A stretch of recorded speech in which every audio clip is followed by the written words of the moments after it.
Welcome back to my channel. ಎಲ್ಲರೂ ಹೇಗಿದ್ದೀರಾ? ನಾನಂತೂ ಚೆನ್ನಾಗಿದ್ದೀನಿ, ನೀವೂ ಚೆನ್ನಾಗಿದ್ದೀರಾ ಅಂತಲೇ ಅನ್ಕೋತೀನಿ ಫ್ರೆಂಡ್ಸ್.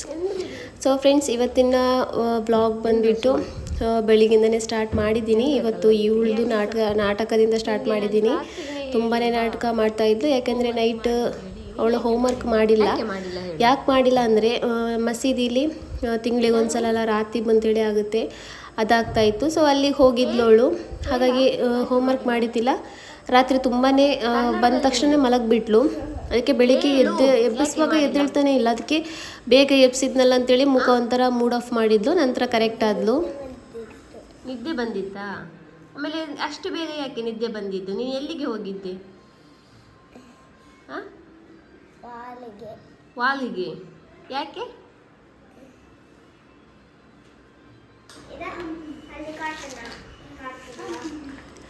ಇವಾಗ ಮಕ್ಕಳೆಲ್ಲ ಸ್ಕೂಲಿಗೆ ಹೋಗಾಯಿತು. ಹಾಗೆಯೇ ಫ್ರಿಜ್ಜಲ್ಲಿ ಚಿಕನ್ ಇತ್ತು, ಹೊರಗಡೆ ಇಡ್ತಾ ಇದ್ದೀನಿ ಏನಾದರೂ ಮಧ್ಯಾಹ್ನಕ್ಕೆ ಮಾಡೋಣ ಅಂತೇಳಿ. ಬಟ್ ಮಧ್ಯಾಹ್ನ ಮಾಡಿಲ್ಲ ನಾನು, ಯಾಕೆಂದರೆ ನಾನು ಒಬ್ಬಳೇ ಇದ್ದಿದ್ದು. ಹಾಗಾಗಿ ಬೆಳಿಗ್ಗೆ ನಿನ್ನೆ ಮಾಡಿರುವಂತಹ ದಾಲಿತ್ತು, ಬೆಳಿಗ್ಗೆದು ತಿಂಡಿ ಎಲ್ಲ ಇತ್ತು, ಬ್ರೇಕ್ಫಾಸ್ಟ್ ಇದೆಲ್ಲ. ಸೊ ಒಬ್ಬಳೇ ಅಲ್ವಾ, ನನಗೋಸ್ಕರ ಯಾಕೆ ಸ್ಪೆಷಲಾಗಿ ಮಾಡೋದು ಅಂತೇಳಿ ಅದನ್ನೇ ತಿಂದುಬಿಟ್ಟೆ. ಆನಂತರ ನಮಾಜೆಲ್ಲ ಮಾಡಿ ಆದಮೇಲೆ ಮಕ್ಕಳಿಗೆ ಸ್ನ್ಯಾಕ್ಸಿಗೆ ಏನಾದರೂ ರೆಡಿ ಮಾಡೋಣ ಅಂತೇಳಿ. ಹಾಗೆಯೇ ಫ್ರೆಂಡ್ಸ್, ಇನ್ನೊಂದು ವಿಷಯ ಏನಂದರೆ, ನಾನು ಅಂದ್ಕೊಂಡಿದ್ದಿಲ್ಲ ಏನಂತೇಳಿ ಹೇಳಿದರೆ, ನನ್ನ ಹಳೆ ಸಬ್ಸ್ಕ್ರೈಬರ್ಸ್ ಅಂದರೆ ಹಳೆ ಚಾನಲಲ್ಲಿದ್ದಂತಹ ಸಬ್ಸ್ಕ್ರೈಬರ್ಸ್ ಇದ್ದಾರಲ್ವ, ಒಬ್ಬೊಬ್ಬರೇ ಆಗಿ ಕನೆಕ್ಟ್ ಆಗ್ತಾ ಇದ್ದಾರೆ. ತುಂಬಾ ಖುಷಿ ಆಗ್ತಾಯಿದೆ. ನನಗೆ ಅದೇ ಒಂದು ಮೈಂಡಲ್ಲಿತ್ತು. ಯಾಕೆಂದರೆ ಫಸ್ಟಿಗೆ ಚಾನಲ್ ಸ್ಟಾರ್ಟ್ ಆಗುವಾಗ ಜಾಸ್ತಿ ವ್ಯೂಸೂ ಬರಲ್ಲ, ಅಂದರೆ ಜಾಸ್ತಿ ಮೊದಲು ಇದು ಚಾನಲಲ್ಲೂ ಅಷ್ಟೊಂದು ಬರ್ತಾ ಇತ್ತಿಲ್ಲ. ಆದ್ರೂ ಒಂಥರ ಸಮಾಧಾನ ಆಗ್ತಾಯಿತ್ತು, ಒಂದು ಸ್ವಲ್ಪ ಆದರೂ ಬರ್ತಾ ಇತ್ತಲ್ವ ಅಂತೇಳಿ. ಬಟ್ ಈ ಹಳೆ ಚಾನಲ್ ಹೋದ್ಮೇಲೆ ಹೊಸ ಚಾನಲ್ ಮಾಡಿದ್ನಲ್ಲ, ಆಮೇಲೆ ತುಂಬಾ ಬೇಜಾರಾಗ್ತಾಯಿತ್ತು. ವೀಡಿಯೋಸ್ ಮಾಡೋದಕ್ಕೇ ಮೂಡಿತ್ತಿಲ್ಲ. ನಂತರ ಆಯಿತು, ಏನೇ ಆಗಲಿ ವೀಡಿಯೋಸ್ ಅಂತೂ ಮಾಡೋದು ಬಿಡಲ್ಲ, ನಾನು ಕಂಟಿನ್ಯೂ ಮಾಡ್ತೀನಿ, ನೋಡೋಣ ಏನಾಗುತ್ತೆ ಅಂತೇಳಿ. ಬಟ್ ಇವಾಗ ನೋಡಿದರೆ ಹಳೆ ಸಬ್ಸ್ಕ್ರೈಬರ್ಸ್ ಇದ್ದಾರಲ್ವ, ಒಬ್ಬೊಬ್ಬರಾಗಿನೇ ಕನೆಕ್ಟ್ ಆಗ್ತಾ ಇದ್ದಾರೆ. ಇವತ್ತೂ ಒಂದು ಮೆಸೇಜ್ ಬಂದಿತ್ತು, ನೀವು ಇವಾಗ ವೀಡಿಯೋಸ್ ಹಾಕ್ತಾ ಇಲ್ವಾ, 2 ವೀಕ್ಸ್ ಆಯಿತು ನನಗೆ ಯಾವುದೇ ನೋಟಿಫಿಕೇಷನ್ ಬರ್ತಾ ಇಲ್ಲ, ಬಟ್ ಇವತ್ತು ಬಂತು, ಹಾಗಾಗಿ ಇವತ್ತು ವೀಡಿಯೋನ ನೋಡ್ತಾ ಇದ್ದೀನಿ ಅಂತೇಳಿ. ಅವ್ರಿಗೂ ಈ ಮೆಸೇಜನ್ನು ನಾನು ಕಮೆಂಟಲ್ಲಿ ಹೇಳಿದ್ದೀನಿ. ಈ ವಿಡಿಯೋದ ಮುಖಾಂತರ ನಾನು ಹೇಳ್ತಾ ಇದ್ದೀನಿ, ನನ್ನ ಹಳೆ ಚಾನಲ್ ಡಿಲೀಟ್ ಆಗಿಬಿಟ್ಟಿತ್ತು, ಹಾಗಾಗಿ ಹೊಸ ಚಾನಲ್ನ ನಾನು ಕ್ರಿಯೇಟ್ ಮಾಡಿರೋದು.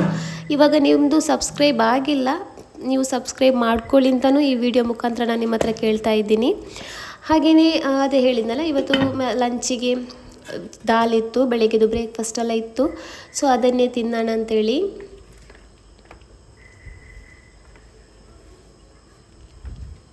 ಒಬ್ಬಳೇ ಇರೋದಲ್ವ, ಬೆಳಿಗ್ಗೆ ಮಕ್ಕಳೆಲ್ಲ ಹೋದ್ಮೇಲೆ ಯಾರೂ ಇರಲ್ಲ. ತಂಗಿ ಇರ್ತಾಳೆ, ಬಟ್ ಇವತ್ತು ಡೈರೆಕ್ಟಾಗಿ ಅಮ್ಮನ ಮನೆಗೆ ಹೋಗಿದ್ದಾಳೆ, ಮನೆಗೆ ಬಂದಿಲ್ಲ. ಹಾಗಾಗಿ ಇವತ್ತು ಒಬ್ಬಳೇ ಇದ್ದೆ ನಾನು ಮಧ್ಯಾಹ್ನ ಹೋಗಿಲ್ಲ, ಸುಸ್ತಾಗ್ತಾಯಿತ್ತು ಅಂತೇಳಿ.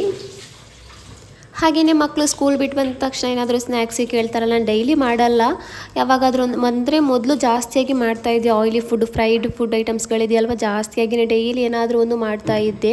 ಬಟ್ ಇವಾಗ ನಾನು ಜಾಸ್ತಿಯಾಗಿ ಮಾಡ್ತಾಯಿಲ್ಲ.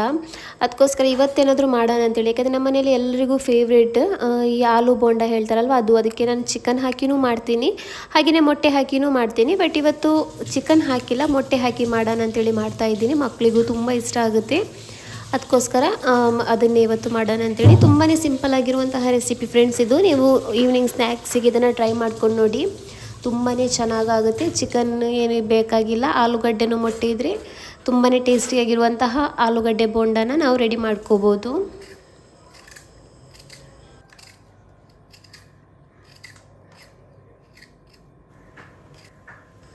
ಹಾಗೆಯೇ ನನಗೆ ತುಂಬ ಜನ ಹೇಳಿದರು, ನೀವು ಕನ್ನಡದಲ್ಲಿ ವೀಡಿಯೋ ಮಾಡ್ತೀರಲ್ವ, ನಮ್ಮ ಭಾಷೆಯಲ್ಲಿ ಮಾಡಿ, ಅಂದರೆ ಬ್ಯಾರಿ ಭಾಷೆ ಇದೆಯಲ್ವ, ಆ ಭಾಷೆಯಲ್ಲಿ ವೀಡಿಯೋನ ಮಾಡಿ ಅಂತೇಳಿ. ನಾನು ಯಾಕೆ ಮಾಡಿಲ್ಲ ಅಂದರೆ ನಾಚಿಕೆ ಅಲ್ಲ. ಕೆಲವರು ಹೇಳಿ ನನಗೆ ನಮ್ಮ ಭಾಷೆಯಲ್ಲಿ ಮಾತಾಡೋಕ್ಕೆ ನಾಚಿಕೆ ಆಗುತ್ತೆ ಅಂತೇಳಿ. ನಾಚಿಕೆ ಅಂತೂ ಅಲ್ಲ. ನಾನು ಯಾಕೆ ಕನ್ನಡದಲ್ಲಿ ಮಾಡ್ತಾ ಇರೋದು ವೀಡಿಯೋಸ್ ಅಂತ ಹೇಳಿದರೆ, ನನಗೊಂದು ಆಸೆ ಇದೆ. ಏನಂದರೆ ನನ್ನ ವೀಡಿಯೋಸ್ನ ಪೂರ್ತಿ ಕರ್ನಾಟಕದ ಜನತೆ ನೋಡಬೇಕು ಅಂತೇಳಿ, ಕರ್ನಾಟಕಕ್ಕೆ ರೀಚ್ ಆಗಬೇಕು ಅಂತೇಳಿ. ಬರೀ ಮಂಗಳೂರು ದಕ್ಷಿಣ ಕನ್ನಡ ಮಾತ್ರ ಅಲ್ಲ, ಫುಲ್ ಕರ್ನಾಟಕನೇ ನೋಡಬೇಕು ಅಂತೇಳಿ ಒಂದು ಆಸೆ ಇದೆ. ಅದಕ್ಕೋಸ್ಕರ ವ್ಯೂಸ್ ಜಾಸ್ತಿ ಆಗುತ್ತೋ, ನಾನು ಎಲ್ಲಿ ತನಕ ಮುಂದುವರಿತನೋ ಅದು ಗೊತ್ತಿಲ್ಲ. ಆದ್ರೂ ಒಂದು ಆಸೆ, ಕರ್ನಾಟಕದ ಜನರಿಗೆ ಎಲ್ರಿಗೂ ಕನ್ನಡ ಅಂತೂ ಗೊತ್ತಾಗೇ ಆಗುತ್ತೆ. ನಮ್ಮ ಬ್ಯಾರಿ ಭಾಷೆ ಎಲ್ರಿಗೂ ಗೊತ್ತಾಗಲ್ಲ, ಬಟ್ ಕನ್ನಡ ಅಂತೂ ಎಲ್ರಿಗೂ ಗೊತ್ತಾಗುತ್ತಲ್ವ. ಹಾಗಾಗಿ ನಾನು ಕನ್ನಡದಲ್ಲೇ ವೀಡಿಯೋ ಕಂಟಿನ್ಯೂ ಮಾಡೋಣ ಅಂತೇಳಿ ಮಾಡ್ತಾ ಇರೋದು. ಎಲ್ರಿಗೂ ಗೊತ್ತಾಗಲಿ, ಕರ್ನಾಟಕದ ಜನತೆಗಳಿಗೆ ಎಲ್ರಿಗೂ ಗೊತ್ತಾಗಲಿ ಅಂತೇಳಿ.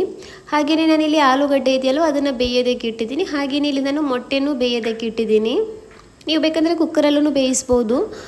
ಒಂದು ಆಲೂಗಡ್ಡೆನ 2 ಕಟ್ ಮಾಡಿ ಬೇಯಿಸ್ಬೋದು. ಬಟ್ ನಾನಿಲ್ಲಿ ಚಿಕ್ಕ ಚಿಕ್ಕ ಕ್ಯೂಬ್ಸ್ ಥರ ಮಾಡಿ ಇಲ್ಲಿ ಬೇಯಿಸ್ತಾ ಇದ್ದೀನಿ.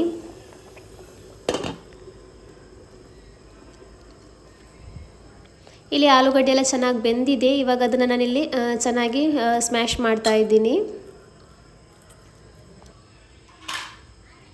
ಇವಾಗ ಇದಕ್ಕೆ ನಾನು ಚಿಕ್ಕದಾಗಿ ಕಟ್ ಮಾಡಿರುವಂತಹ 1 ಈರುಳ್ಳಿನ ಆ್ಯಡ್ ಮಾಡಿದ್ದೀನಿ. ಹಾಗೆಯೇ ಸ್ವಲ್ಪ ಹಸಿರು ಮೆಣಸಿನ್ಕಾಯಿನೂ ಆ್ಯಡ್ ಮಾಡಿದ್ದೀನಿ. ಸ್ವಲ್ಪ ಅರಿಶಿನ ಪುಡಿ, ಆಮೇಲೆ ಸ್ವಲ್ಪ ಖಾರದ ಪುಡಿನೂ ಹಾಕೋತಾ ಇದ್ದೀನಿ. ಆಮೇಲೆ ಧನಿಯಾ ಪುಡಿ, ಜೀರಿಗೆ ಪುಡಿ, ಗರಂ ಮಸಾಲ ಪುಡಿ, ಆಮೇಲೆ ಪೆಪ್ಪರ್ ಪೌಡರ್ ಇದೆಯಲ್ವ ಅದನ್ನು ಹಾಕಿ ರುಚಿಗೆ ತಕ್ಕಷ್ಟು ಇಲ್ಲಿ ಉಪ್ಪನ್ನು ಆ್ಯಡ್ ಮಾಡ್ತಾ ಇದ್ದೀನಿ. ನಾನಿಲ್ಲಿ ಆಲೂಗಡ್ಡೆ ಬೇಯಿಸುವಾಗ ಯಾವುದೇ ಥರದ ಉಪ್ಪನ್ನು ಆ್ಯಡ್ ಮಾಡಿಲ್ಲ. ನೀವು ಬೇಕಂದರೆ ಆ್ಯಡ್ ಮಾಡ್ಬೋದು, ನಾನು ಆ್ಯಡ್ ಮಾಡಿಲ್ಲ, ಇವಾಗ ಆ್ಯಡ್ ಮಾಡಿರೋದು. ಹಾಗೆಯೇ ಇಲ್ಲಿ ಬೇಯಿಸಿರುವಂತಹ ಮೊಟ್ಟೆ ಇದೆಯಲ್ವ ಅದನ್ನು ಚಿಕ್ಕದಾಗಿ ಕಟ್ ಮಾಡಿ ಇದಕ್ಕೆ ಆ್ಯಡ್ ಮಾಡಿದ್ದೀನಿ. ಕೊನೆಗೆ ಕೊತ್ತಂಬರಿ ಸೊಪ್ಪು ಹಾಕಿ ಚೆನ್ನಾಗಿ ಮಿಕ್ಸ್ ಮಾಡ್ಕೋತಾ ಇದ್ದೀನಿ. ಫ್ರೆಂಡ್ಸ್, ನೀವು ಬೇಕಂದರೆ ಇದನ್ನು ಇನ್ನೊಂದು ಥರನೂ ಮಾಡ್ಬೋದು. ನಾನಿಲ್ಲಿ ಹಸಿಯಾಗಿಯೇ ಈರುಳ್ಳಿ ಎಲ್ಲ ಹಾಕಿರೋದು. ನೀವು ಬೇಕಂದರೆ ಎಣ್ಣೆಗೆ ಸ್ವಲ್ಪ ಕರಿಬೇವಿನ ಸೊಪ್ಪು, ಈರುಳ್ಳಿ, ಆಮೇಲೆ ಎಲ್ಲ ಮಸಾಲ ಪುಡಿಗಳಿದೆಯಲ್ವ ಎಲ್ಲ ಅದಕ್ಕೆ ಹಾಕಿ ನಂತರ ಆಲೂಗಡ್ಡೆನ ಹಾಕಿ ಮಿಕ್ಸ್ ಮಾಡ್ಕೋಬೋದು. ನಾನಿಲ್ಲಿ ಡೈರೆಕ್ಟಾಗಿಯೇ ಮಾಡಿದ್ದೀನಿ. ತುಂಬಾ ಈಸಿನೂ ಆಗುತ್ತೆ ಈ ಥರ ಆದರೆ. ಇವಾಗ ಅದನ್ನು ನಾನು ಚಿಕ್ಕ ಚಿಕ್ಕ ಉಂಡೆಗಳಾಗಿ ಮಾಡಿ ಇಡ್ತಾ ಇದ್ದೀನಿ.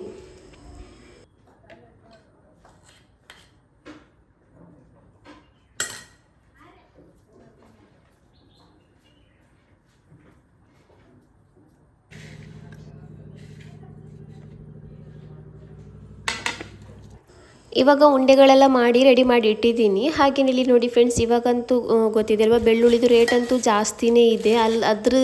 ಅದರಲ್ಲಿ ಬೇರೆ ಎಲ್ಲ ಬೆಳ್ಳುಳ್ಳಿನೂ ಒಂಥರ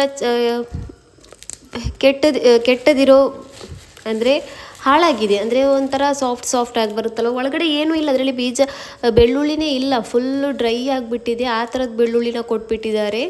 ಮೊದಲೇ ರೇಟ್ ಜಾಸ್ತಿ. ನನ್ನ ಹಸ್ಬೆಂಡ್ ಅಂತೂ ನೋಡಿನೂ ತಗೋಬರಲ್ಲ. ಎಲ್ಲರ ಮೇಲೂ ವಿಶ್ವಾಸ ಜಾಸ್ತಿ. ಅವ್ರು ಏನು ಹೇಳ್ತಾರೋ ಅದನ್ನು ತಗೋಬರ್ತಾರೆ. ಅಂಗಡಿ ಹೋದ್ರೂ ಅದೇ ಥರ. ಏನು ಅವರು ಇದು ಚೆನ್ನಾಗಿದೆ ಅಂದರೆ ಎಲ್ಲನೂ ತಗೋಬರ್ತಾಯಿದ್ರು. ಕೊನೆಗೆ ನಾನು ಹೋಗೋಕ್ಕೆ ಸ್ಟಾರ್ಟ್ ಮಾಡಿದೆ ತರಕಾರಿ ಅಂಗಡಿಗೆ. ಆವಾಗ ಅವ್ರು ಹೇಳ್ತಾಯಿದ್ರು, ಅಂಗಡಿ ಓನರ್ ಹೇಳ್ತಾಯಿದ್ರು, ಬಾಬಿ ನೀವು ಬಂದುಬಿಟ್ಟು ನಮಗೆ ಲಾಸ್ ಮಾಡಿಬಿಟ್ರಿ ಅಂತೇಳಿ. ಯಾಕೆಂದರೆ ನಾನು ಎಲ್ಲ ಐಟಮ್ಗಳು ತೊಗೊಳ್ಳಲ್ಲ, ನನಗೆ ಏನು ಬೇಕು ಅದು ತೊಗೋತಾ ಇದ್ದೆ. ಬಟ್ ಹಸ್ಬೆಂಡ್ ಹೋದಾಗ ಆ ಥರ ಅಲ್ಲ, ಅವರು ಏನು ಹೇಳ್ತಾರೋ, ಅಂಗಡಿಯವ್ರು ಏನು ಹೇಳ್ತಾರೋ ಅದನ್ನು ತೊಗೊಬರ್ತಾಯಿದ್ರು. ಬಟ್ ನಾನು ಆ ಥರ ಅಲ್ಲ, ನನಗೆ ಏನು ಬೇಕು ನಾನು ಅದನ್ನು ತೊಗೊಬರ್ತಾಯಿದ್ದೆ. ಇದು ಬೆಳ್ಳುಳ್ಳಿ ಖಾಲಿಯಾಗಿತ್ತು ಅಂತ ಹೇಳಿ ಹಸ್ಬೆಂಡ್ ಅಂಗಡಿಯಿಂದ ತೊಗೊಬಂದಿರೋದು, ನಾನು ಹೋಗಿಲ್ಲ. ಹಾಗೆಯೇ ಇಲ್ಲಿ ಅದಕ್ಕೆ ನಾನು ಆಲೂಗಡ್ಡೆ ಬೋಂಡೆ ಇದೆಯಲ್ವ ಅದಕ್ಕೆ ಇಲ್ಲಿ ನಾನು ಬ್ಯಾಟರ್ ರೆಡಿ ಮಾಡಿದ್ದೀನಿ. ಸಿಂಪಲ್ ಆಗಿರುವಂಥದ್ದು ಮೈದಾ ಹಿಟ್ಟು, ಸ್ವಲ್ಪ ಕಲರ್ ಹಾಕ್ಕೊಂಡಿದ್ದೀನಿ, ಸ್ವಲ್ಪ ಗರಂ ಮಸಾಲ ಪುಡಿ, ಸ್ವಲ್ಪ ಖಾರದ ಪುಡಿ, ಉಪ್ಪು ಹಾಕಿ ನೀರು ಹಾಕಿ ನೋಡಿ ಈ ಥರ ಗಟ್ಟಿಯಾಗಿ ಕಲಿಸ್ಕೊಂಡಿದ್ದೀನಿ.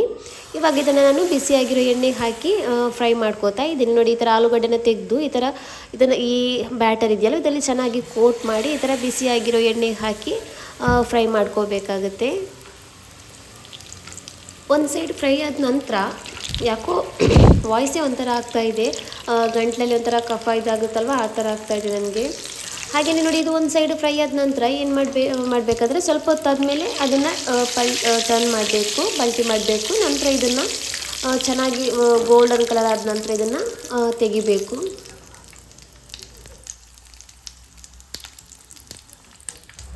ನಮ್ಮ ಮನೇಲಿ ರಂಜಾನಲ್ಲಿ ಏನೇ ಮಾಡಿದ್ರೂ ಇದೊಂದು ಬೋಂಡಾ ರೆಸಿಪಿ ಇದೆಯಲ್ವ ಕಂಪಲ್ಸರಿಯಾಗಿ ಇರಲೇಬೇಕು. ಚಿಕನ್ ಆಗಲಿ ಎಗ್ ಆಗಲಿ ಯಾವುದ್ರಲ್ಲಾದ್ರೂ ಈ ಬೋಂಡಾ ರೆಸಿಪಿ ಅಂತೂ ಇರಲೇಬೇಕು. ನನ್ನ ಹಸ್ಬೆಂಡಿಗಂತೂ ಇದು ಬೇಕೇ ಬೇಕು ರಂಜಾನಲ್ಲಿ. ನೀವು ಏನು ಬೇಕಾದರೂ ಮಾಡಿ ತಿನ್ನಿ, ನನಗೆ ಮಾತ್ರ ಈ ಬೋಂಡಾ ಮಾಡಿಕೊಡಿ ಅಂತ ಹೇಳ್ತಾರೆ. ಸೊ ಹಾಗಾಗಿ ರಂಜಾನಲ್ಲಿ 30 ಡೇಸೂ ಇದು ನಾವು ಮಾಡ್ತೀವಿ.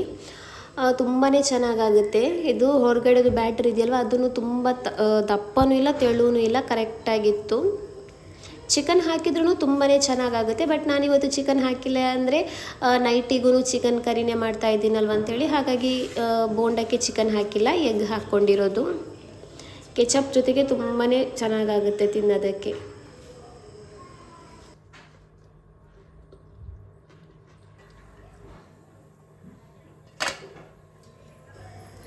ಇವಾಗ ಎಲ್ಲ ರೆಡಿ ಆಗಿದೆ. ಅಂದರೆ ನಾನು ಇವತ್ತೊಂದು ಕರಿನೂ ಮಾಡಿದ್ದೆ, ನೈಟಿಗೆ ರೆಡ್ ಚಿಕನ್ ಮಸಾಲ ಮಾಡಿದ್ದೆ. ಬಟ್ ಅದ್ರದ್ದು ರೆಸಿಪಿನ ನಾನು ಈ ವಿಡಿಯೋದಲ್ಲಿ ಹಾಕ್ತಾ ಇಲ್ಲ. ಅದೇ ಫಸ್ಟಿಗೆ ಹೇಳಿದ್ನಲ್ಲ, ನಾನು ಒಂದೇ ವಿಡಿಯೋದಲ್ಲಿ ಎರಡೆರಡು ರೆಸಿಪಿನ ಹಾಕೋತಾ ಇಲ್ಲ, ಒಂದೊಂದೇ ರೆಸಿಪಿನ ಆ್ಯಡ್ ಮಾಡ್ತಾ ಇರೋದು. ಹಾಗಾಗಿ ಈ ರೆಸಿಪಿನ ನಾನು ನಾಳೆ ಬ್ಲಾಗ್ ಹಾಕ್ಕೋತೀನಲ್ವ, ಅದರಲ್ಲಿ ನಾನು ಇದನ್ನು ಈ ರೆಸಿಪಿನ ಹಾಕೋತೀನಿ. ತುಂಬಾ ಚೆನ್ನಾಗಾಗುತ್ತೆ, ತುಂಬಾ ಟೇಸ್ಟಿಯಾಗಿರುವಂತಹ ರೆಡ್ ಚಿಕನ್ ಮಸಾಲ.